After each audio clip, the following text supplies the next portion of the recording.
As we bring in David Spunt, who's now on the north lawn of the White House. And David, this might give us an idea in terms of just how large this crowd is. Can you hear any of the chanting and the speakers that they have set up in Freedom Plaza? Faintly, and we are only just a couple of blocks away, but there's also a lot of construction at the White House for the inauguration reviewing stand for President-elect Biden and his family. That goes on every 4 years, regardless of what happens with the election. So you're hearing a lot of that construction, but in the distance, definitely can hear a little bit of faint excitement from that large group. After all, they're going to be leaving Freedom Plaza and marching down to the Supreme Court. That's going to be away from the White House, so we're not going to hear as much of that. But Leland, President Trump went through that crowd earlier today, excited on his way to golf. There's a video of the president smiling, giving the thumbs up in the motorcade as he passed by. Several staffers here at the White House retweeting and favoriting tweets about this massive rally going on right now in Washington, D.C. Some people calling it the Million MAGA March. But as I mentioned, President Trump is golfing right now at his club in Northern Virginia. And at this point, there are still no plans to concede, no hint of any concession. Leland, yesterday he came out on camera in the Rose Garden to speak for the first time in 8 days. That is the longest time that we've seen him since he's been president not get in front of camera, and talked about Operation Warp Speed, spurred by his administration. The good news, he said that vaccines will be available to the masses by April. Now, while talking about the vaccine, he singled out New York and the state's governor, Andrew Cuomo. Listen here.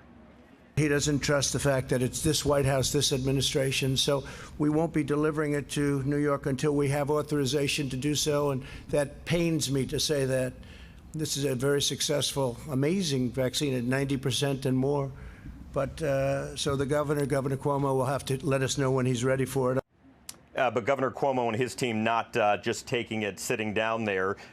Letitia James, she's the Attorney General for New York. She put out a statement immediately following the president's comments. If dissemination of the vaccine takes place in the twilight of a Trump administration and the president wants to play games with people's lives, we will sue and we will win. She also went on to say this is nothing more than vindictive behavior by a lame duck president trying to extract vengeance on those who oppose his politics. Leland Jillian, the Trump administration continues to block a transition to the incoming Biden team. Former White House Chief of Staff and four-star Marine General John Kelly out with a harsh statement that says the president is putting the country in danger because he's not allowing Biden to receive classified briefings, basically so he can hit the ground running. The Trump team continuing some legal fights, though some of those legal fights are over in states like Pennsylvania and Arizona. But even if President Trump does not concede, and General Kelly said he doesn't have to concede, it goes on.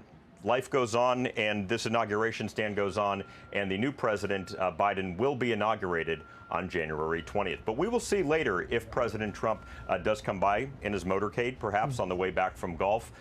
Boisterous crowd there. Of course, they will be probably closer to the Supreme Court at that point, but anything is possible. So we may see the motorcade go by there. So those folks are able to see President Trump, and he's able to see his supporters on a beautiful day here in Washington. Leland Jillian.